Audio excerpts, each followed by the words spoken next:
Charlie Coyle to the rescue for the Bruins in Game 1 of their Eastern Conference semifinal series with the Columbus Blue Jackets. Bruins win it 3-2 in overtime. My name is Mike Petraglia, joined by Sierra Goodwill. From GOAT to hero for one Charlie Coyle, because it was his turnover that allowed the Columbus Blue Jackets to tie the game in the third period. But it was his heroics late that tied it on a great pass from Marcus Johansson, and his heroics 5:15 into the extra period that won it for the Bruins. Yeah, in the post-game press conference, Coyle made sure to mention that costly turnover first before he got to talk about his own goal. So clearly that served as a little motivation. He wanted to redeem himself tonight. And it was really great to see him step up and put the Bruins on the board in such important times in the game. Obviously, overtime winner, especially when the Bruins have seen those offensive struggles from their go-to guys in the first and second line. To have someone in that third line show two huge goals on the board was really important. Well, what I think is great about this story, certainly for General Manager Don Sweeney and right on down the line, Sierra, is they got Charlie Coyle midway through the season. Well, they got him at the trade deadline, I should say, for just this reason. They needed a big forward to center that third line and to really step forward in the late in the regular season as the Bruins were trying to get over the century mark in terms of points, and then do what he has done so far in the playoffs. He has been fantastic. Already 5 goals in the 8 postseason games. Yeah, he's been imperative on offense, like I said, when those other guys are down. And he's been someone that the Bruins have really been able to rely on. He has great vision on the ice. He's not just super offensive-minded. He's also trying to make things happen for his teammates. And he said also in the post-game press conference, like you said, since he's coming in halfway through the season, how special it was to be in this moment. His whole family watching on him in this situation is definitely a new experience for him, and he's definitely taking it in stride and running with it. This Garden Report on Ice brought to you by the great folks at betonline.ag. Go to clnsmedia.com/win. Use the promo code, as always, CLNS50 for a 50% cashback bonus on your first deposit. All right, the Bruins in this game, Sierra, outshot Columbus 14-4 in the first period, and all they had was a shorthanded goal by Noel Acciari, New England native, as I'm sure you will point out, from Rhode Island.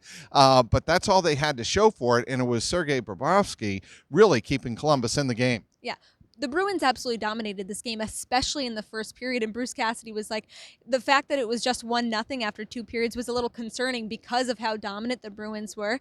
And like you said, Acciari, to get that shorthanded goal was very special. Obviously, a lot of family and friends in this building. He's from Johnston, Rhode Island, right down the road, not a far drive. I'm sure he grew up watching the Bruins. So to be able to have this moment on this stage is probably very special for him. But like getting back to the point where the Bruins were dominant throughout the majority of this game, when 48 hours ago they were on this ice playing in the most intense game so far this postseason in a Game 7, and less than 48 hours later they're starting a fresh blank slate against a brand new team when Columbus had 8 days of rest. So I do think that actually played to their advantage tonight. They had that intensity already running through them. They didn't have much time to get down or to take too much rest where Columbus had too much rest. But I think that goes away after Game 1. Now Columbus has got that intensity back after this one. And so I think it'll be a fresh, clean state, both teams as equal and rearing to go in Game 2. Let's not forget on that Noel Acciari shorthanded goal, the play of Charlie McAvoy to poke check the puck away and really send Acciari on his way. Yeah, that was an excellent play. And again, all night long the Bruins were making the extra pass. Sometimes some would argue too many extra passes. Sometimes everyone was screaming, just shoot. You could feel that from the crowd here tonight, but it's good to see them obviously having that chemistry with their line mates and wanting to get everyone else involved. After the game, Sierra, several players, Zdeno Chara, Torrey Krug, even Chris Wagner, all of them were asked whether or not the rest versus rust factor played a factor in this game. And Torrey Krug, for one, said, you have to ask Columbus about that, but I thought we had really good legs. Also, Zdeno Chara said the same thing. I thought our energy was very good, he said, in the first 20 minutes of the game, and it showed. And the same with Chris Wagner.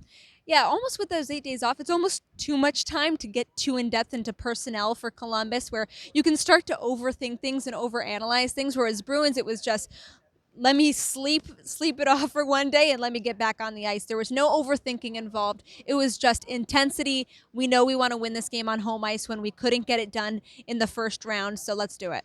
All right, the Bruins overcome, giving up 2 goals in 13 seconds of the third period. They trailed this game 2-1, and it looked like, Sierra, this one was going to get away from the Bruins, but it was it was Charlie Coyle to the rescue late in this game, tying it in the final 3.5 minutes of the contest, and then the game winner, 5:15 into overtime. The Bruins win game number 1, 3-2 over the Columbus Blue Jackets, take a 1-0 lead. Game number 2 will be here at TD Garden once again on Saturday night at 8 p.m. We'll have you covered on clnsmedia.com and, of course, on Twitter at Bruins CLNS.